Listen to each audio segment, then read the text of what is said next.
تمام. ايه موضوع الانترفيلان؟ الانترفيلان مقصود بيه ان انا اربط ما بين الفيلانات المختلفة. يعني ايه الكلام ده؟ يعني احنا دلوقتي لما اخدنا من شوية الانترفيلان ان انا اربط ما بين الفيلانات المختلفة. يعني ايه؟ يعني احنا من شوية لما اخدنا الفيلانات كان في عندي قسم الاي تي فيلان 10 وقسم السيلز فيلان 20. الناس اللي في فيلان 10 يقدروا يتكلموا مع بعض، الناس اللي في فيلان 20 يقدروا يتكلموا مع بعض، لكن الناس اللي في فيلان 10 ما يكلموش الناس اللي في فيلان 20. يعني يكون فيلان بيتكلم اللي هو نفس تمام. ما يكلموش. لكن لو ناس مثلا في قسم الاي تي عايزين يكلموا ناس في قسم السيلز ما كانش ينفع، صح؟ فاحنا عشان كده عملنا الانترفيلان. الانترفيلان اخلي الناس اللي في فيلانات مختلفة يكلموا بعض. لا، طب ليه؟ مش احنا فصلناهم؟ ليه بنخليهم يكلموا بعض؟ لان مثلا ما ينفعش مدير قسم الاي تي اللي هو موجود في فيلان 10 عايز يكلم مدير قسم السيلز اللي هو في فيلان 20 يبعت له الرسائل او يبعت له الداتا على فلاشة مثلا. تمام. احنا دلوقتي في نتورك، ماشي كده بي سي 1 بي سي 2 بي سي 3 بي سي 4. ده اي تي فيلان 10 وده سيلز فيلان 20. تمام. فزي ما قلنا ايه هي الانترفيلان؟ ان انا بربط ما بين الفيلانات المختلفة. انترفيلان connect between different VLANs. ان انا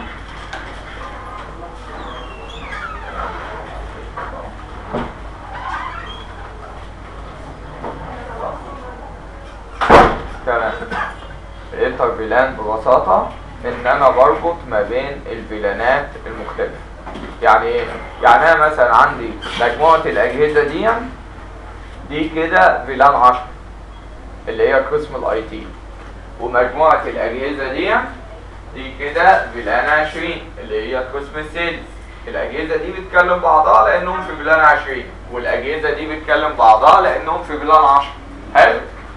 لكن دلوقتي الجهاز ده عايز يكلم الجهاز ده، هل هيقدروا؟ لا، ده فيلان 10 وده فيلان 20. فمثلا ده مدير قسم الاي تي وده مدير قسم السيلز، عايزين يتكلموا مع بعض يبعتوا المعلومات لبعض على فلاشة. معقولة واحنا عاملين شبكات؟ لا، ما ينفعش ان ايه نستخدم فلاشة. وغالبا في الشركات احنا بنقفل الفلاش ميموري لانها بتجيب لي فيروسات من بره الشركة. تمام. طب ايه الحل؟ انا عايز مدير قسم الاي تي يكلم مدير قسم السيلز. هتعمل الموضوع ده ازاي؟ عن طريق الانترفيلان. الانترفيلان هيعمل ايه؟ هيخلي الفيلان 10 تكلم فيلان 20. قال لا، طب ما احنا فرقناهم في البداية ليه؟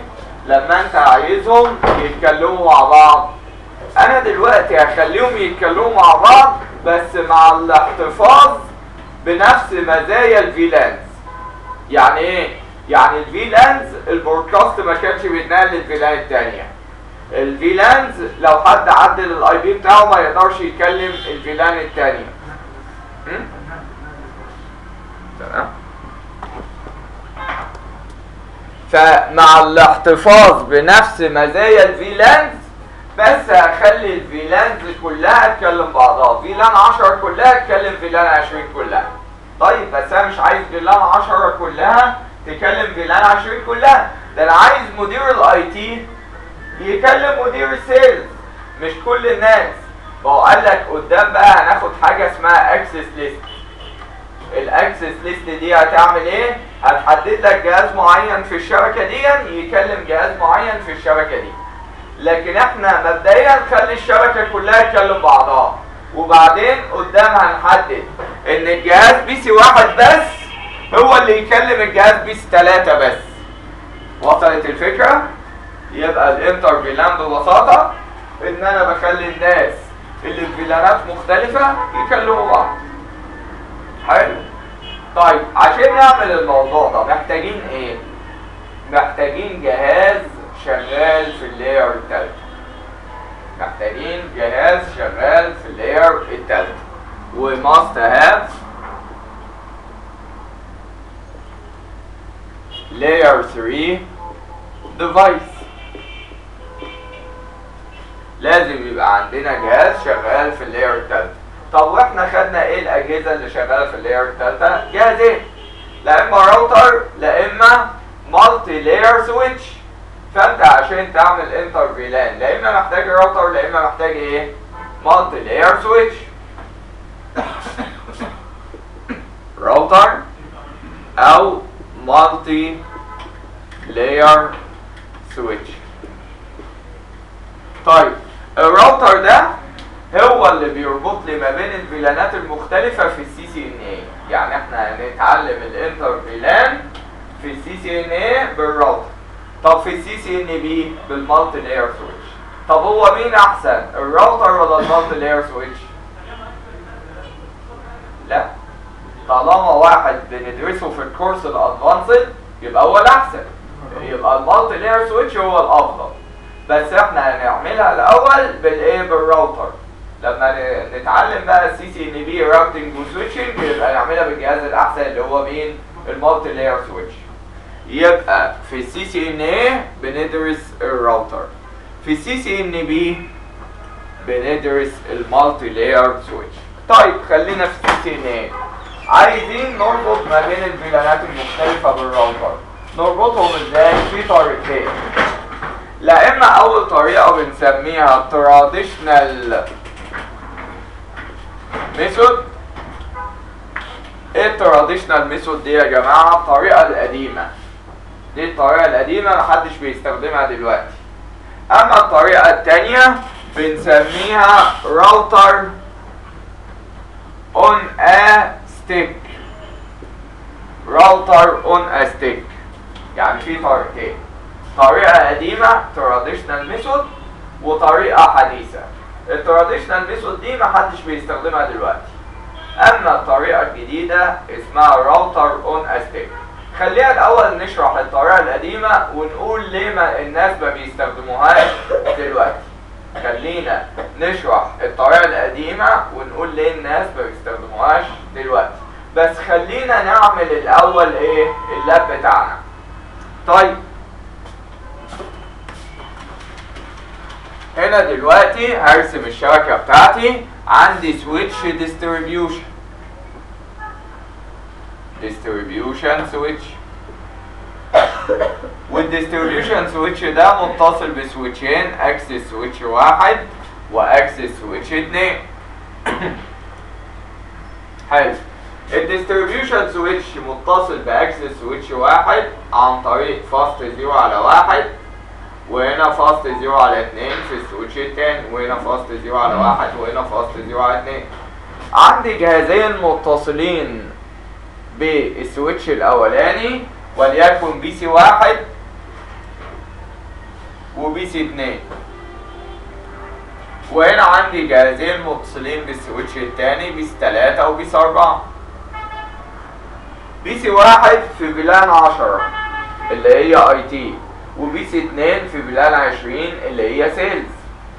يعني بي سي 1 عضو فيلان 10 اللي هي اسمها اي تي، وبي سي 2 فيلان 20 اللي اسمها سيلز، وكذلك بي سي 3 فيلان 10 اللي اسمها اي تي، وبي سي 4 فيلان 20 اللي اسمها سيلز. كويس. الاي بيهات بقى بتاعتنا ازاي؟ الشبكة بتاعت الاي تي في رينج الشبكة 192 168 10 0/24، والشبكة بتاعت السيلز في 192 168 20 0/24.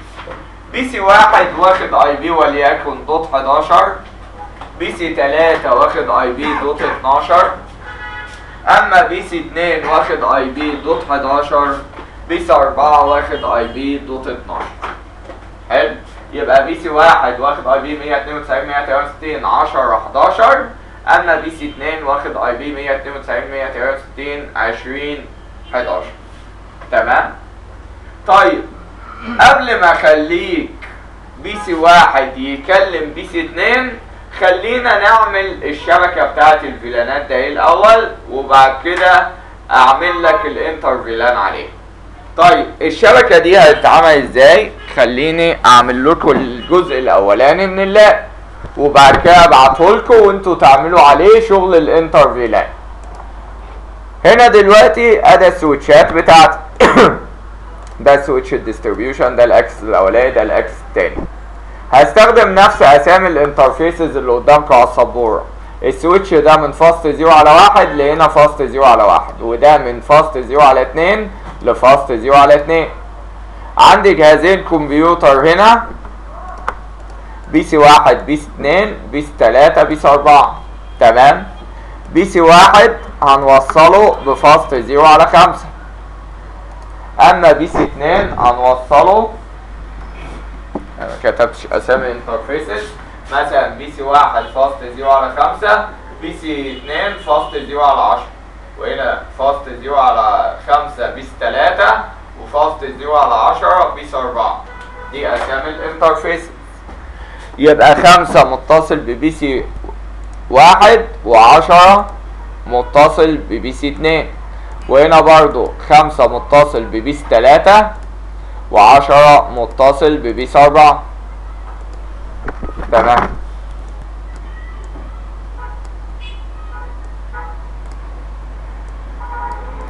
حلو، نكتب نفس الداتا على الرسمة بتاعتنا زي ما احنا عاملين.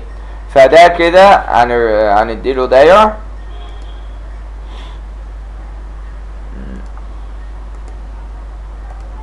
ده كده قسم الاي تي اهو،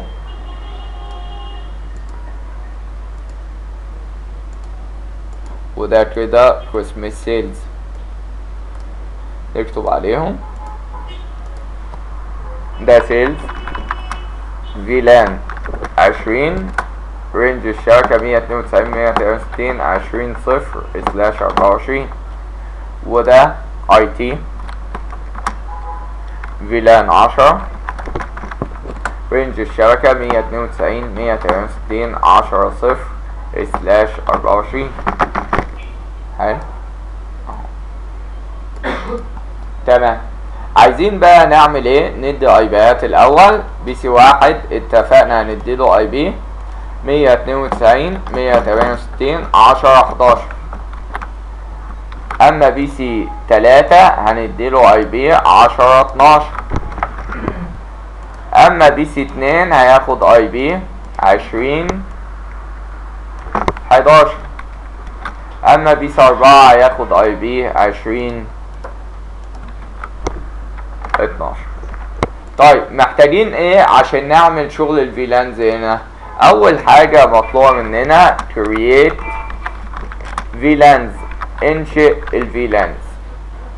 طيب انا كان ممكن اشتغل بالفي تي بي يا جماعة، ممكن اشتغل بالفي تي بي واحول السويتش اللي فوق سيرفر ودول كلاينت، فالمعلومات تتبعت من السويتش اللي فوق للسويتشات اللي تحت.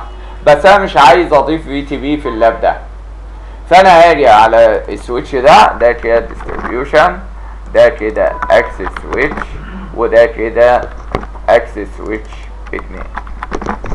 فهاجي على اكسس سويتش 1 وكريت عليه الفيلانات enable. لو قلت له شو فيلان بريف كده ما عندوش فيلانات. configure terminal host name access switch 1، اعمل لي فيلان 10 name IT، وفيلان 20 name sales. يبقى دي كده لما اقول له شو فيلان بريف عنده 10 و20.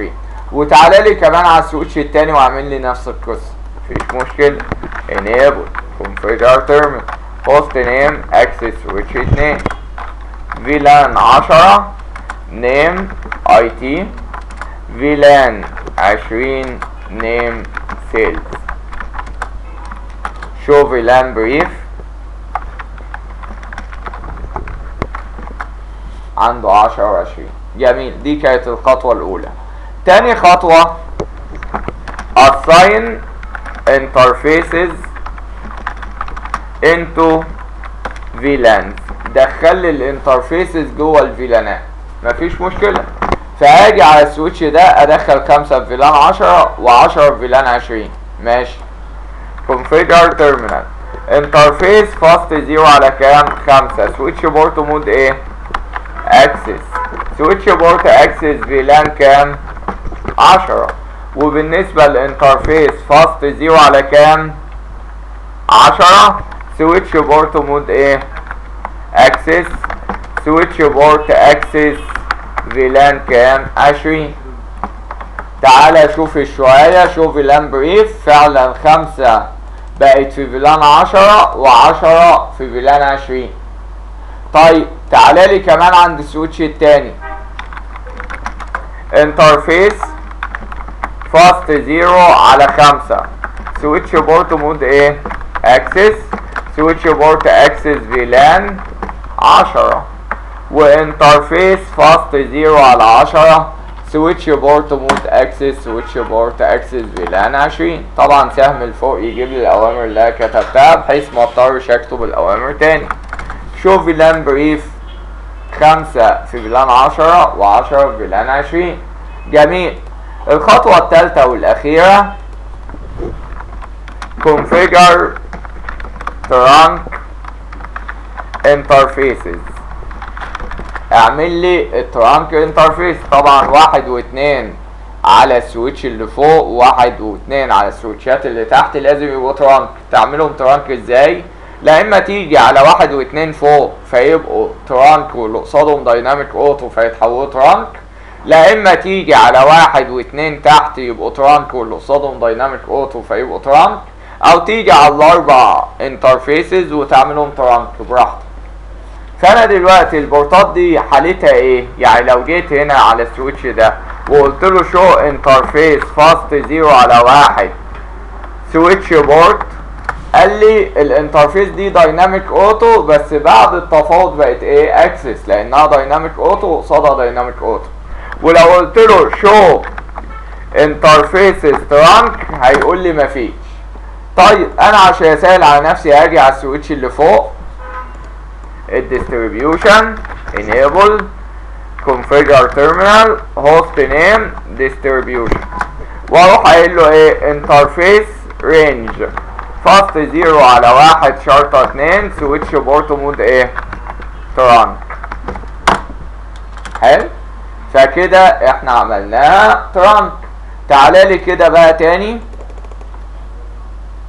قول له شو انترفيسز ترانك عند السويتش ده. من شويه سالته قال لي مفيش. قال لي فاست 0 على 1 بقت اوتو ترانك وبتعدي الانترفيسز او بتعدي الفيلانات من 1 ل 1005 بس الاكتف مين؟ 1 و10 و20. كويس. طيب كده دلوقتي اللاب خلص. كريت الفيلانات، دخلت الانترفيس جوه الفيلانات، عملت الترانكات. كده دلوقتي لو بي سي 1 يكلم بي سي 2 طبعا فيلد لاننا في فيلانات مختلفة. طيب هل بي سي 1 يكلم بي سي 3؟ فيلد. قال لا طب نحاول تاني. فيلد. ليه بي سي 1 ما بيكلمش بي سي 3؟ رغم ان هم في نفس الفيلانات واخدين نفس الايبيهات. تفتكروا ليه؟ وليه بي سي 2 ما بيكلمش بي سي 4 رغم ان هم في نفس الفيلانات واخدين نفس الايبيهات؟ تفتكروا ليه؟ ها؟ لا ملهاش علاقة، اصل انت مش شغال في تي بي اهو. 1 ما بيكلمش بي سي 3 فيل. تفتكروا ليه؟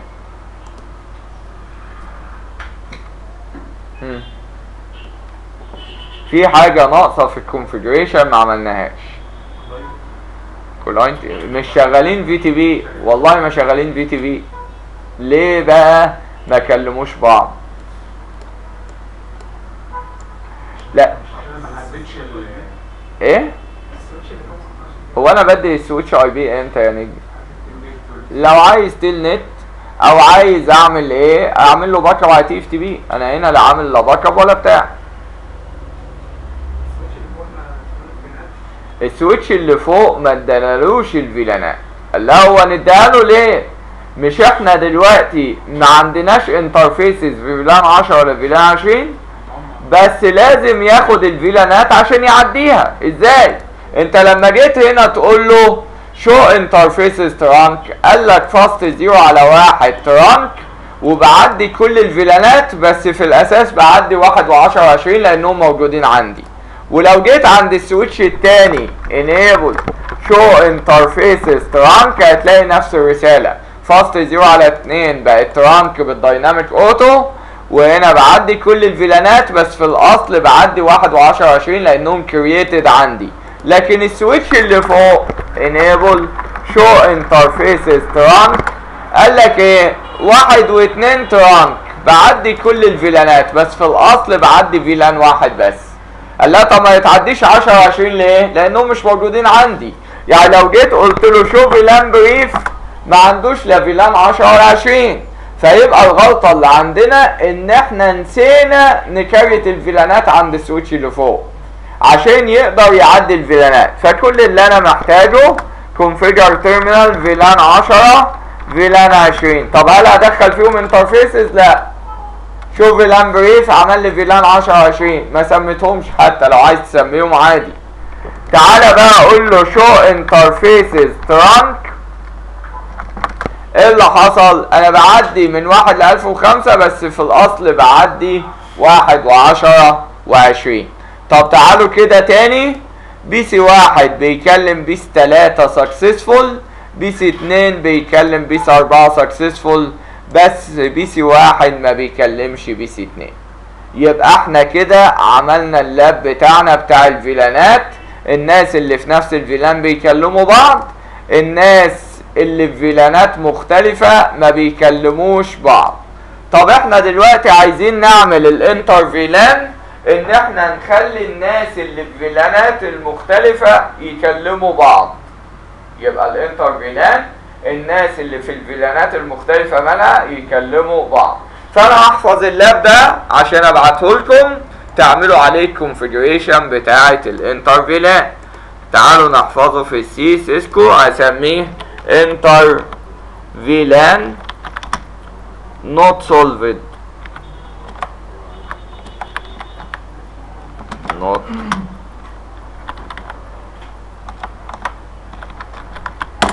حلو. اللاب ده معمول فيه كونفيجريشن الفيلان بحيث لما ابعته لكم مش محتاجين تعملوا انتوا الكونفيجريشن الفيلانز تاني، انتوا عملتوها قبل كده، فتعملوا عليه كونفيجريشن الانتر فيلان وتخلوا الناس اللي في الفيلانات المختلفة يكلموا بعض. ماشي؟ طيب عشان نخلي الناس يكلموا بعض في الفيلانات المختلفة قلنا في طريقتين، لا اما باستخدام راوتر لا اما بمالتي لاير سويتش. الراوتر دي بنشرحها في CCNA، المالتي لاير سويتش في الايه في CCNB. طيب الراوتر ليه طريقتين، لا اما تراديشنال ميثود لا اما راوتر اون ستيك. تراديشنال ميثود ما بنستخدمهاش، الطريقه الحديثه اللي هي راوتر اون ستيك. طب خلينا نشرح التراديشنال ميثود سريعا وبعد كده اشرح لك الراوتر اون ستيك، وهي دي اللي انتوا هتعملوا لها الكونفيجريشن عندكم. يعني انا هعمل لكم كونفيجريشن الاثنين، الراوتر اون ستيك والتراديشنال ميثود، لكن انتوا هتعملوا الراوتر اون ستيك بس. طيب هنا دلوقتي عشان نشتغل بالتراديشنال ميثود قال لك ايه؟ قال لك اربط لي كل انترفيس في الراوتر بفيلان معينه. اربط لي كل فيزيكال انترفيس بفيلان. يبقى التراديشنال ميثود كل فيزيكال انترفيس نربطها بفيلان. يعني ايه الكلام ده؟ يعني انا دلوقتي عندي كام فيلان؟ 2 عايز اشتغل بيهم، فاجي على الراوتر بتاعنا انزل منه كابلين. اهو ده الراوتر بتاعنا، انزل كابل من فاست 0 على 0 وكابل منين؟ من فاست 0 على 1. حلو. الكابل ده يخص فيلان 10 والكابل ده يخص فيلان 20. طب افرض عندي 3 فيلانز. لا ده انا ما عنديش فيزيكال انترفيس تانية، يبقى مش هينفع ولا ايه؟ لا عادي ينفع. بتفك بقى الحته ده ايه اللي موجوده في الراوتر، فيتعمل لك فتحه كده ممكن تضيف فيها انترفيسز تانية، بس ده تكلفه عاديه. يبقى الطريقه التراديشنال ما بنستخدمهاش ليه؟ لان بضطر اربط كل انترفيس بالراوتر بفيلان. يعني افرض عندك 10 اجسام محتاج لهم 10 انترفيسز، هتضطر تضيف في الراوتر 10 انترفيسز زياده. طب ما هو ده تكلفه عليا فلوس، فعشان كده ما بنستخدمهاش. يبقى التراديشنال ميثود ما بنستخدمهاش ليه؟ لانها مرتبطه بعدد الانترفيسز الفيزيكال، والانترفيسز الفيزيكال بتعمل عليا كوست، فبالتالي ما بنستخدمهاش. وصلت الفكره؟ طيب تعالوا نشوف الشرح بتاع الطريقه دي ازاي. هنروح جايبين راوتر كده اهو ونضيفه في الشبكه بتاعتنا، وهنزل منه زي ما اتفقنا كابلين اللي هما الكابلين اللي لونهم ازرق اللي منزلهم دول. الكابل الاولاني فاست 0 على 0 والكابل الثاني فاست 0 على 1. اتفقنا هنربط كل كابل بفيلان، فالكابل اللي نازل من فاست 0 على 0 هنربطه بفيلان كام؟ 10. اما الكابل اللي نازل من فاست 0 على 1 هنربطه بفيلان كام؟ 20. تمام؟ هنربط كابل بفيلان 10 وكابل بفيلان 20. خلينا نكتب الكونفيجريشن بتاعه الطريقه التراديشنال. تمام؟ نكتب الكونفيجريشن بتاعه التراديشنال ميثود.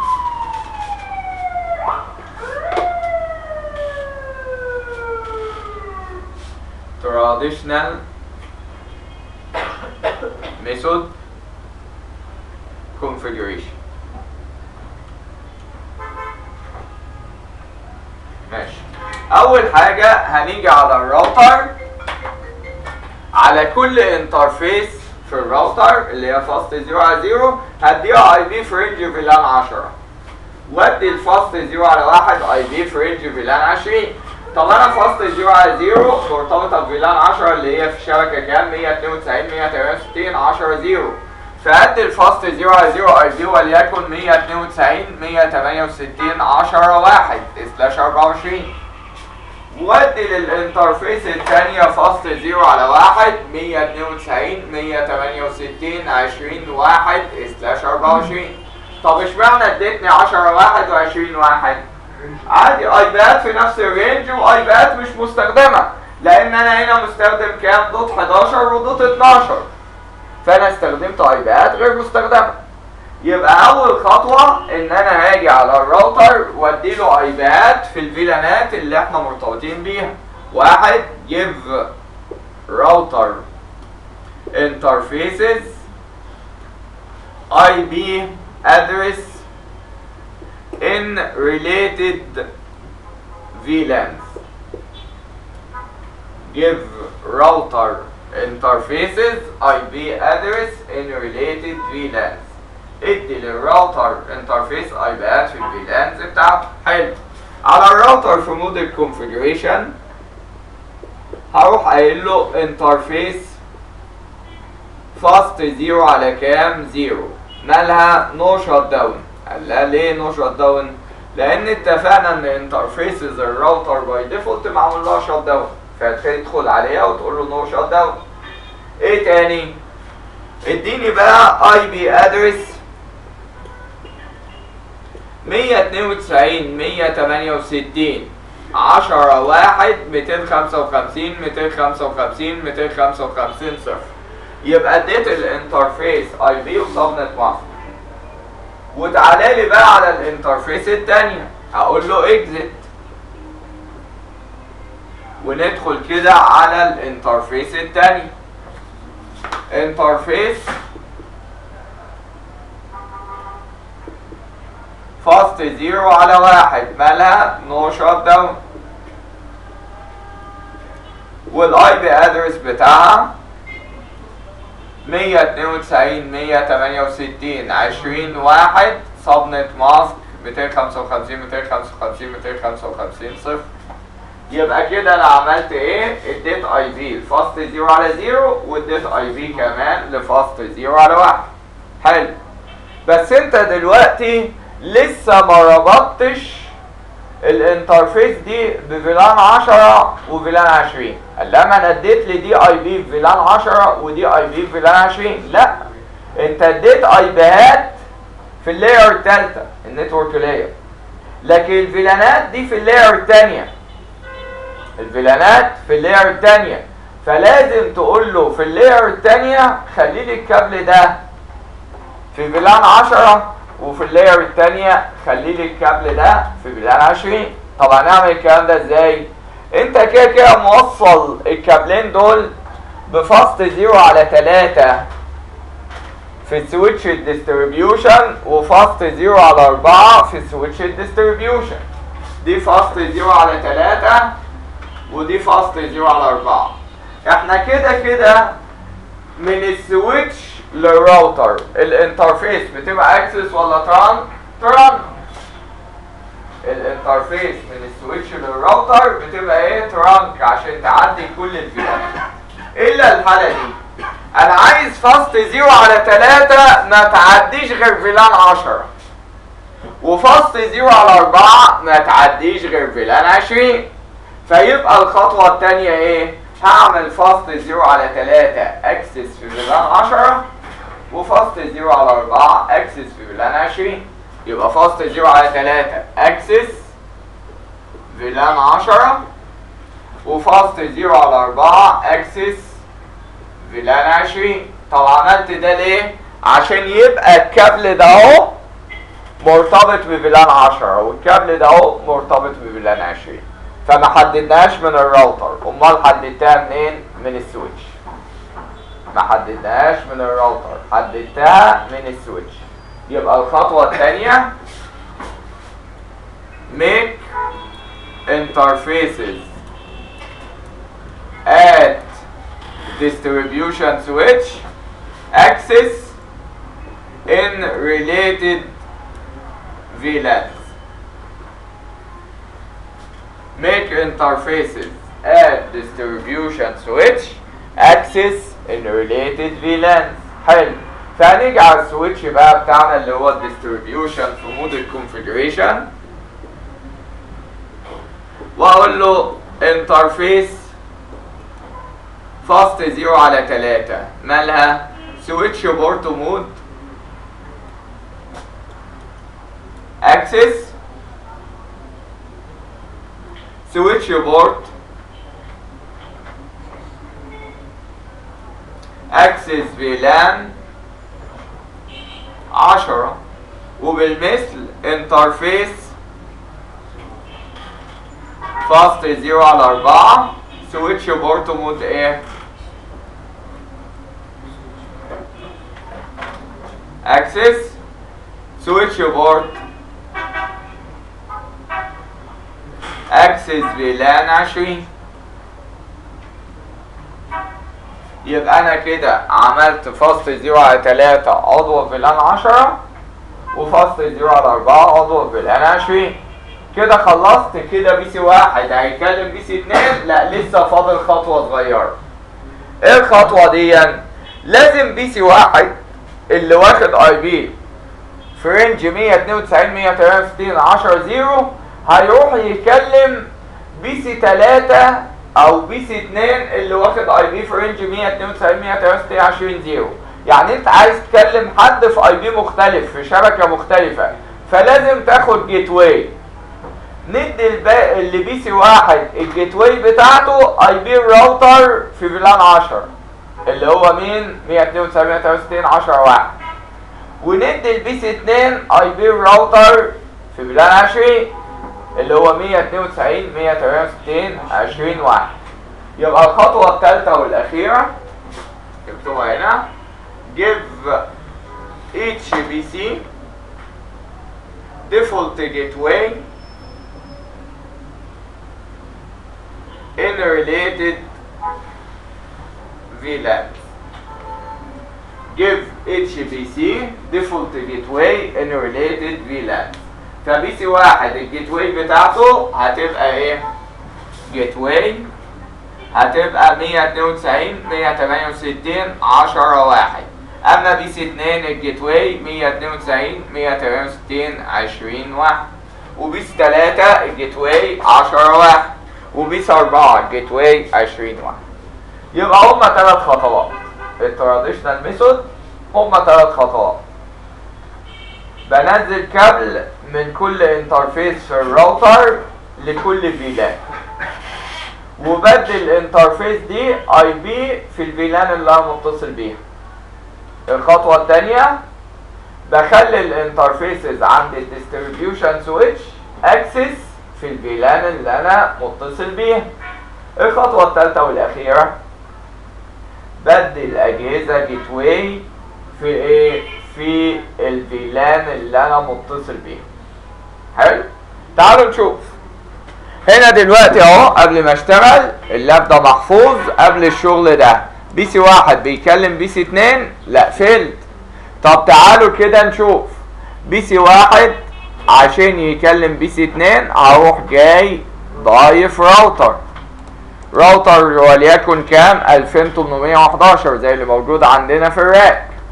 الراوتر ده نازل منه كام كابل؟ كابلين طبعا من راوتر سويتش كابل ستريت. فاست 0 على 0 هوصلها بفاست 0 على 3 وفاست 0 على 1 هوصلها بفاست 0 على 4.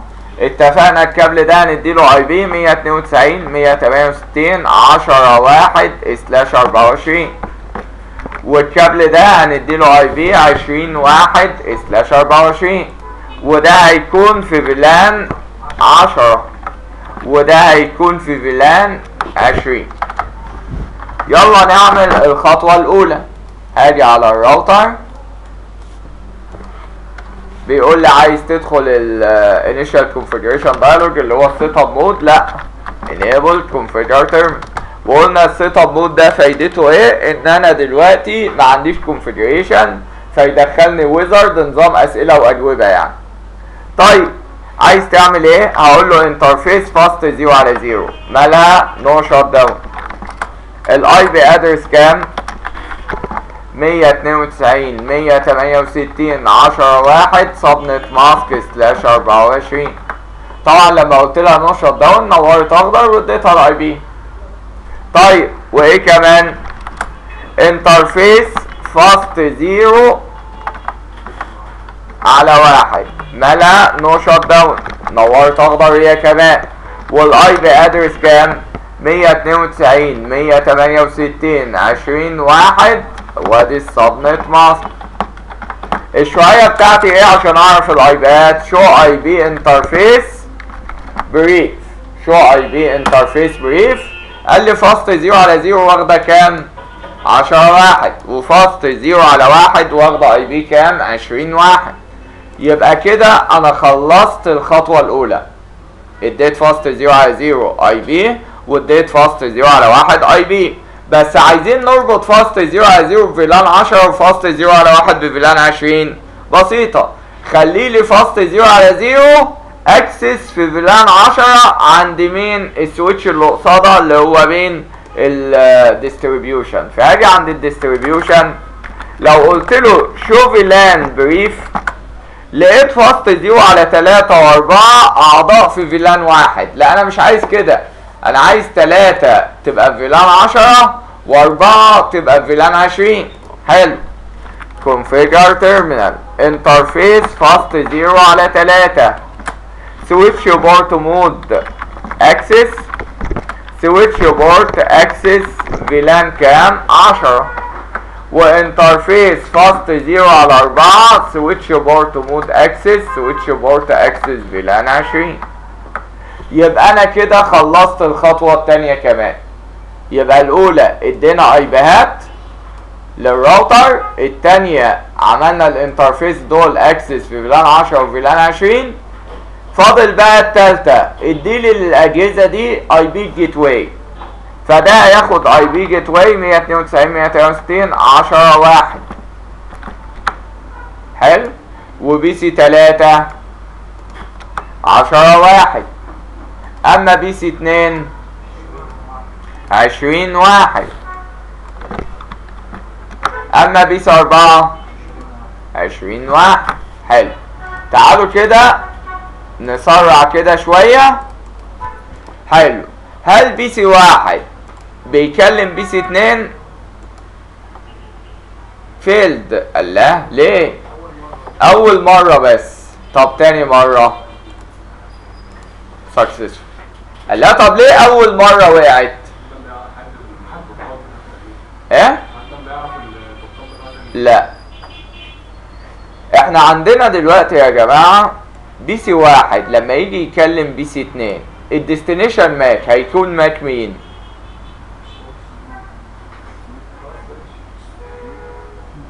لا،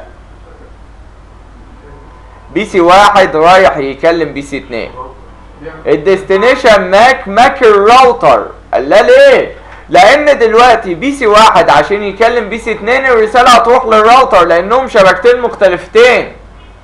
فانا دلوقتي اول رسالة وقعت ليه؟ لان بي سي 1 كان بيجيب ماك الراوتر، بعت رسالة ارب ريكويست عشان يجيب ماك الراوتر.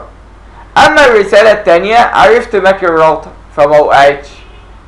وصلت الفكرة؟ يعني انا دلوقتي طيب بي سي 1 رايح يكلم بي سي 4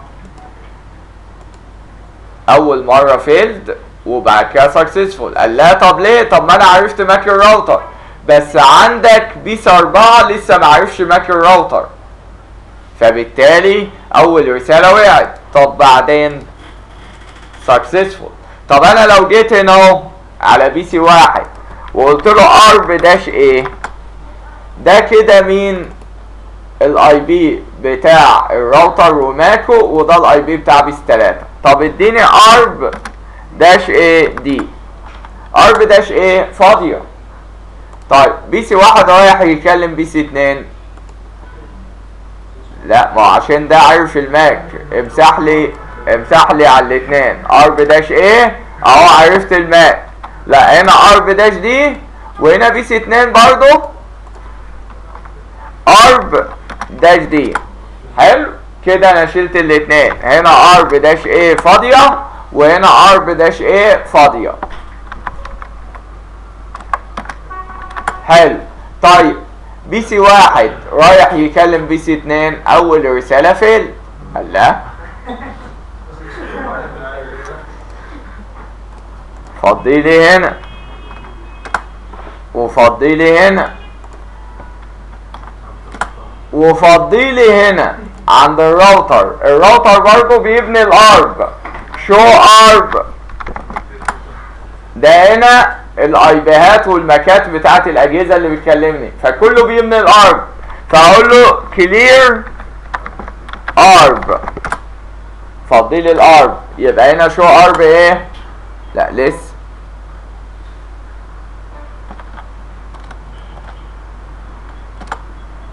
ما بيفضاش ليه؟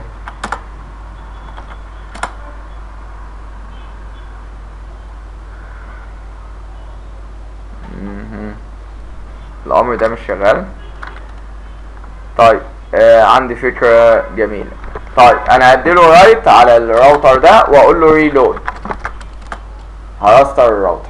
بمجرد ما رستر الراوتر كل اللي في الرام بتاعته راح. وايه اللي موجود في الرام؟ الارب تيبل. يعني المفروض امر كلير ارب كاش ده يمسح لي اللي موجود في الارب بس، مفيش مشكلة. شو ارب مش عارف غير نفسه بس، اللي هو 10 واحد و20 واحد، لكن مش عارف الناس كويس. تعالى لي هنا بقى بي سي 1 الاول نشوف ارب داش ايه جابه ازاي. ارب داش ايه فاضية، وهنا ارب داش ايه جابه برضه ارب داش ايه فاضية، وهنا دلوقتي شو ارب فاضي. كويس، حد دلوقتي فاضية. تمام.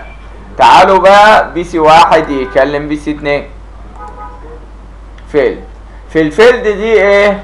انا اتعلمت الماك بتاع الراوتر ارب داش ايه اهو، والراوتر اتعلم الماك بتاعي شو ارب اهو، اتعلم الماك بتاعي لاني بعت له رساله. وبي سي 2 اتعلم برضه. حلو، دي الرساله الاولانيه اللي وقعت، يعني رغم ان هي وقعت بس رساله الارب ريكويست اتعرفت. الرساله اللي بعدها هتبقى سكسسفول، والسبب لاننا عرفنا ايه؟ الماكات بتاعت بعض. وصلت الفكره؟ تمام. عايز اوريكم هنا لو انا عرضت مود السيميوليشن رساله الاي سي ام بي، لو بي سي 1 رايح يكلم بي سي 2 رغم انهم على نفس السويتش، الرساله بتطلع للسويتش، تطلع للديستريبيوشن، تطلع للراوتر، تنزل من الراوتر تنزل للاكسس سويتش، تروح لبي سي 2 وبعد كده تترد. شفتوا ازاي؟ يبقى بي سي 1 ما يقدرش يكلم بي سي 2 غير من خلال الراوتر لانهم في فيلانز مختلفه. لكن بقى لو بي سي 1 رايح لبي سي 3 في نفس الفيلان، فالرساله طلعت من بي سي 1 راحت للديستريبيوشن، راحت للاكسس، راحت لبي سي 3، بي سي 3 رد اهو، ما طلعتش للراوتر. يعني امتى تطلع للراوتر؟ لو انا رايح في فيلان مختلفه، لكن لو رايح لنفس الفيلان بتاعتي مش هتطلع. طب لو انا جيت حذفت الراوتر ده، هل بي سي 1 هيقدر يكلم بي سي 2؟ فيلد، لانهم كانوا بيكلموا من خلال ايه؟ الراوتر. حلو. طيب بس الطريقه دي زي ما قلت لكم رغم ان هي بتربط لي ما بين الفيلانات مش هنستخدمها. ليه؟ لانها بتعتمد على الانترفيسز اللي عندي، وانا عندي الانترفيسز ليميتد. امال هنشتغل بمين؟ بالطريقه الثانيه. الطريقه الثانيه اللي هي اسمها ايه بقى؟ راوتر اون ستيك. تعالوا سريعا نقول طريقه راوتر اون ستيك بتشتغل ازاي. تمام.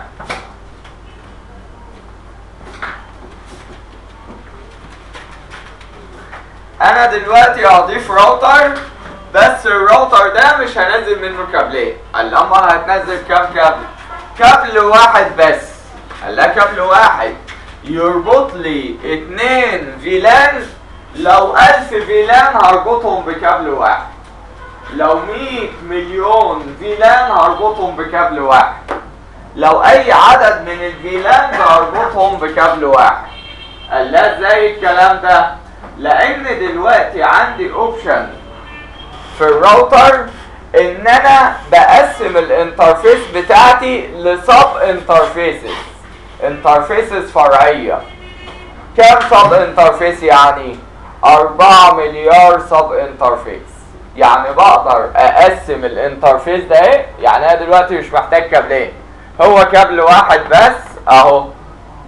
الكابل ده هقدر اقسمه ل4 مليار سب انترفيس، 4 مليار انترفيس فرعيه، وتربط كل سب انترفيس بفيلان. فكده مش محتاج بقى تضيف كابلات ولا فيزيكال انترفيسز ولا القصه دي. يبقى احنا دلوقتي طريقه راوتر اون ستيك بنربط كل سب انترفيس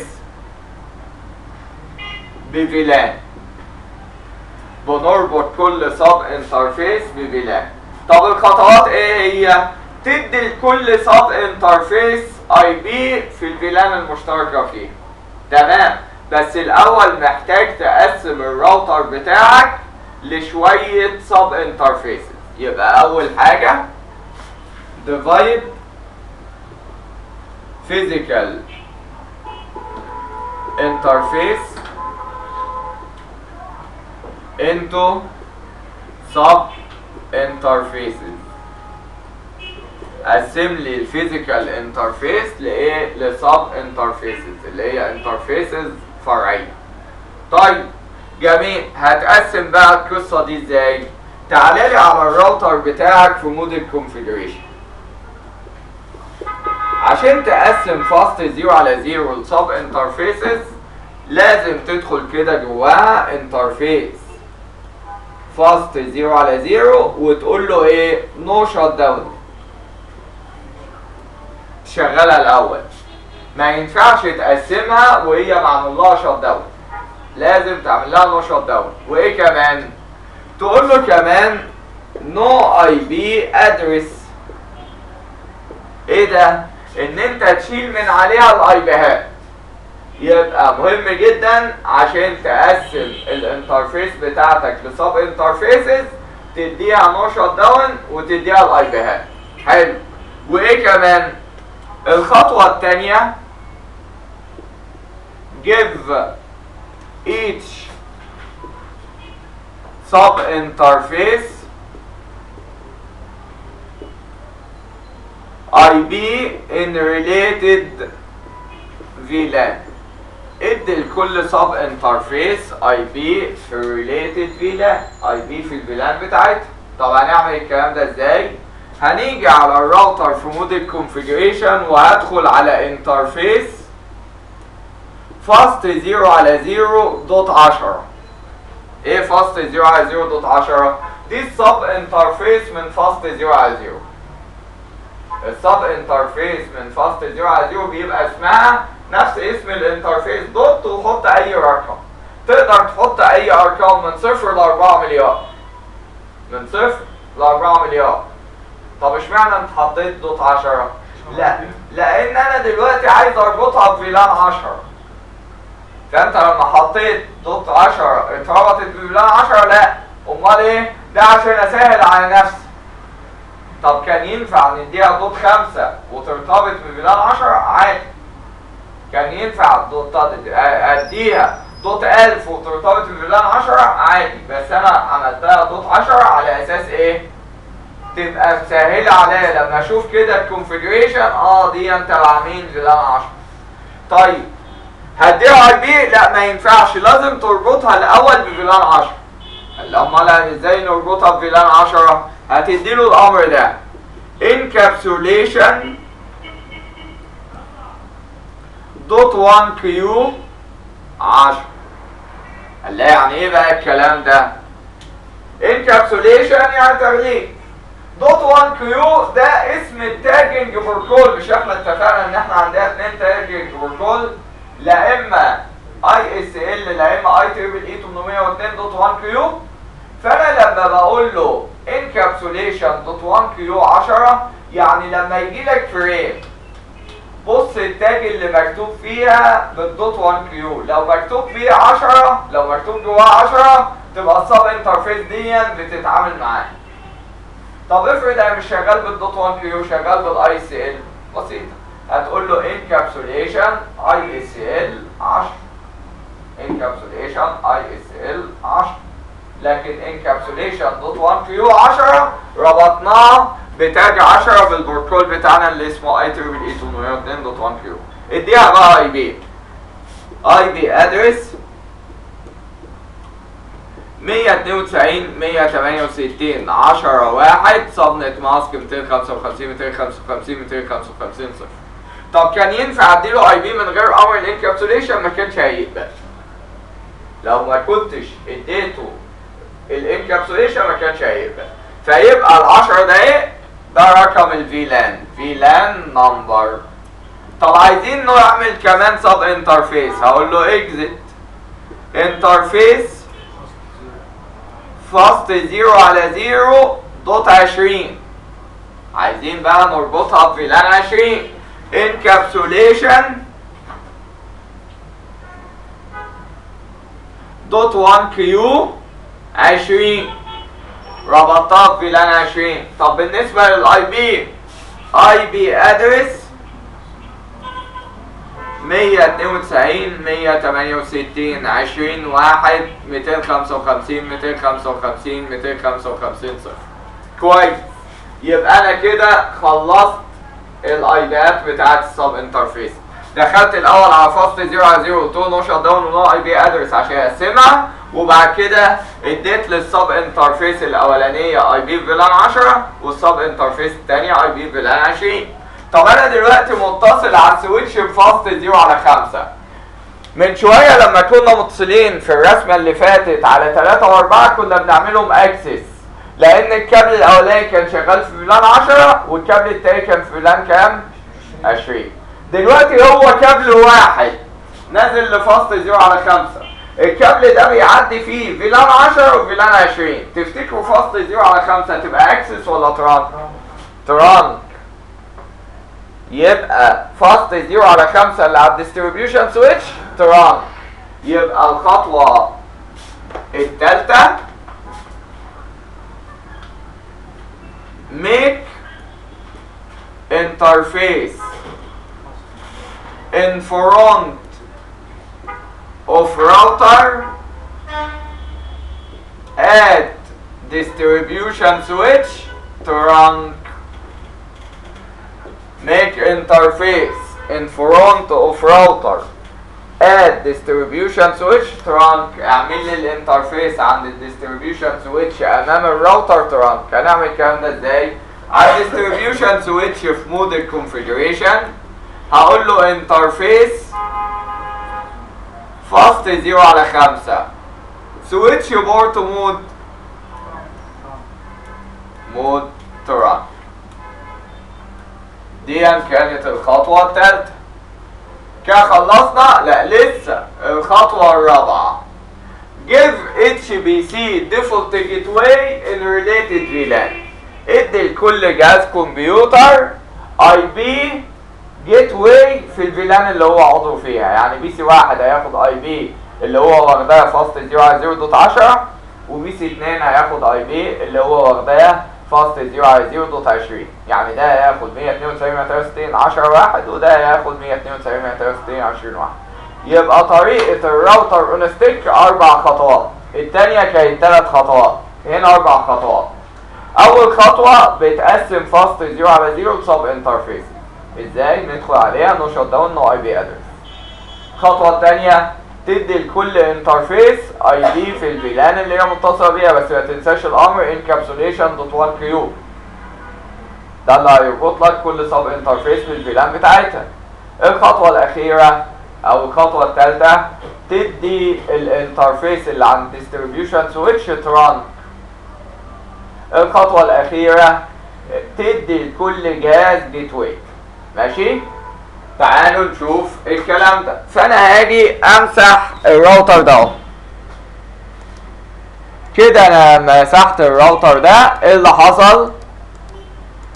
بي سي 1 ما عادش بيكلم بي سي 2 زي الاول. بي سي 1 ما عادش بيكلم بي سي 2 زي الاول.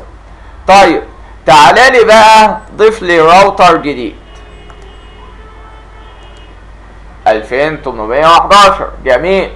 نزل لي منه كابل واحد بس من فاست 0 على 0 لفاست 0 على 5. حلو. هنقسم الكابل ده لاتنين سب انترفيسز فاست 0 على 0.10 ونديها IP 192 168 10 1 /24. ونيجي كمان نعمل ايه؟ ندي فاست 0 على 0.20 نديها IP 20 1. حلو اهو. تعالوا هنعمل الكلام ده ازاي؟ على الراوتر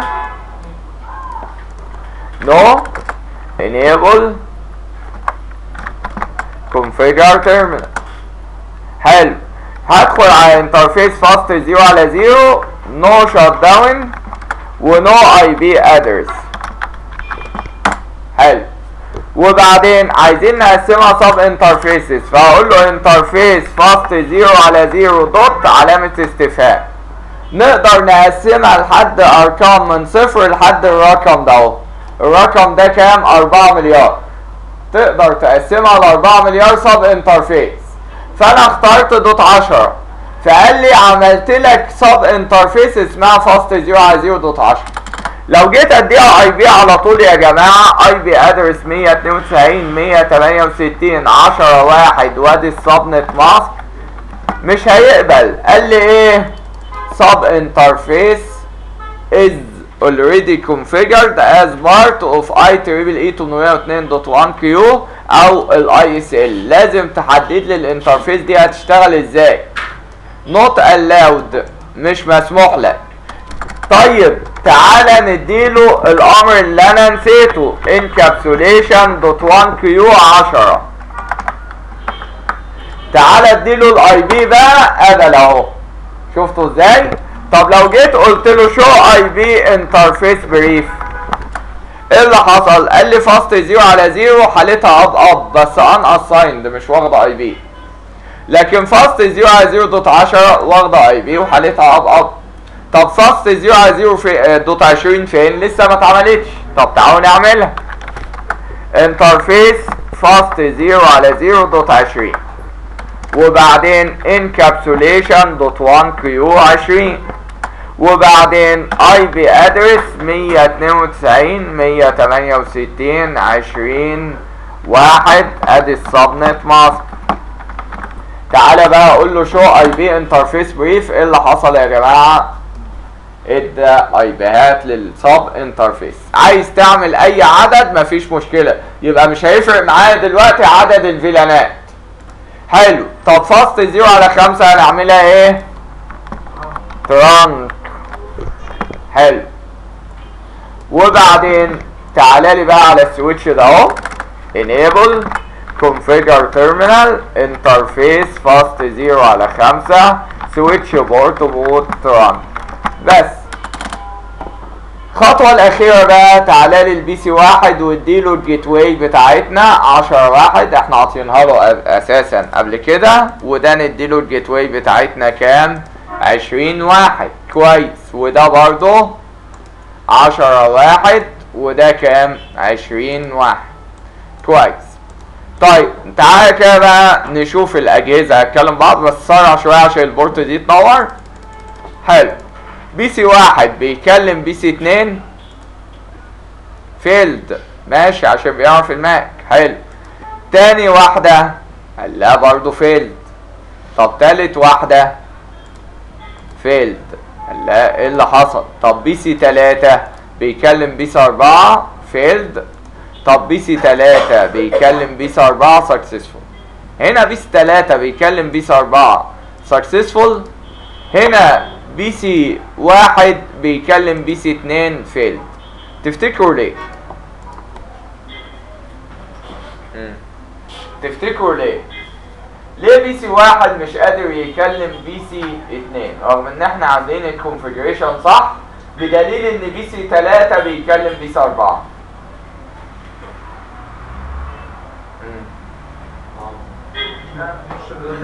ها؟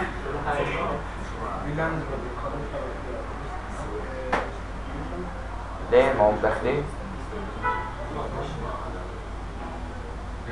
في حاجة انا اتعمدت اعملها دلوقتي عشان اشوفكم فايقين ولا لا. تمام. هنا دلوقتي بي سي 1 ما بيكلمش بي سي 2، هنقول الكونفيجريشن غلط. طب لو الكونفيجريشن غلط ليه 3 بيكلم بي سي 4؟ طيب ولا 1 وما يكلمش 2 ليه؟ لا.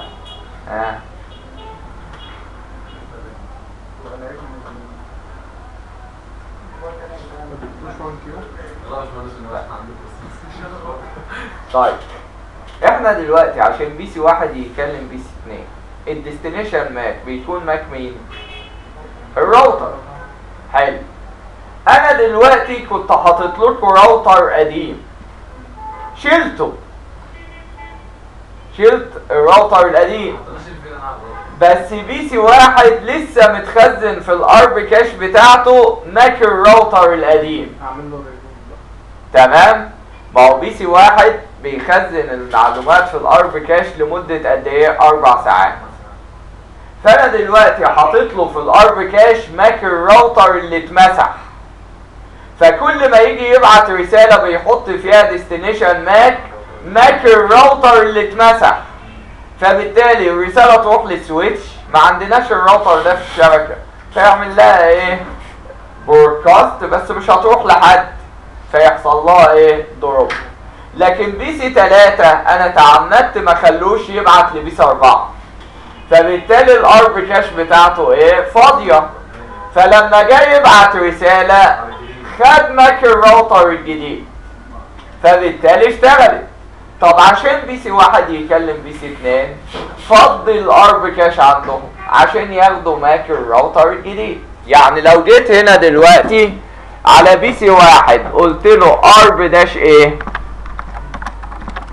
ده كده مين؟ الماك ده اهو يا جماعه ماك الراوتر القديم. طب لو جيت على بي سي 3 وقلت له ارب داش ايه،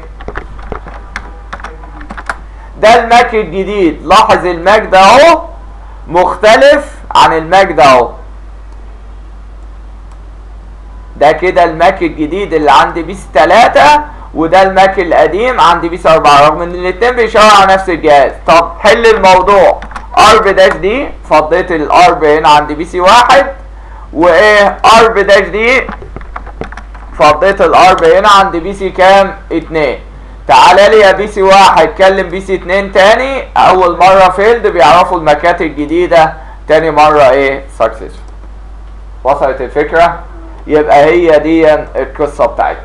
حلو، يبقى كده اتعلمنا ازاي نعمل انترفيلان، نخلي الاجهزه اللي في فيلانات مختلفه يكلموا بعض عن طريق الراوتر. الطريقه الاولانيه كانت تراديشنال ميثود، بنزل فيزيكال انترفيس او فيزيكال كابل من كل انترفيس لفيلان معينه، بس الطريقه دي كان عيبها ان الكابلات محدوده، فعملنا الراوتر اون ستيك ان انا اقسم الانترفيس بتاعتي لسب انترفيس. تمام، هبعت لكم اللاب ده على اجهزتكم دلوقتي. مطلوب منكم خلوا لي بي سي 1 يكلم بي سي 2. طب هل احنا محتاجين نفضي الكاش او بتاع؟ لا، لانكم مش هتضيفوا الراوتر القديم. تمام، يلا اعملوا لي الموضوع ده.